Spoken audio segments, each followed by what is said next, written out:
USihle Zikalala osesulile kwesokuba uNdunankulu wakwaZulu Natal uphinde wakuveza ukweseka kwakhe owayengumengameli uJacob Zuma. UZikalala ubekhuluma nabezindaba kulandela ukwesulwa kwakhe kulesikhundla. Lokhu kuza emva kokwehluleka ukubuyela kwesokuba usihlalo weANC esifundazweni ehlulwa uSiboniso Duma enqungqutheleni nokhetha ubuholi eyayibanjwe ngenyanga edlule. Kuphakanyiswe amagama elikaNomusa Dube Ncube, uAmandabani nombali Fraser njengabantu abazohlolwa ikhono kwesokuba uNdunankulu esifundazwe. It is the tradition of the ANC that dictates that members must always accept and work with the elected leadership, whether they have supported the election of that leadership or not. This is a principle of the movement.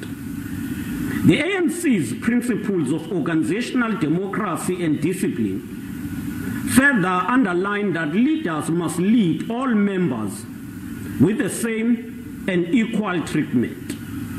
This is key to ensure unity and cohesion of the ANC. For that, I'm elated that we all appreciate that the ANC is much united than it was between 2015 and 2017.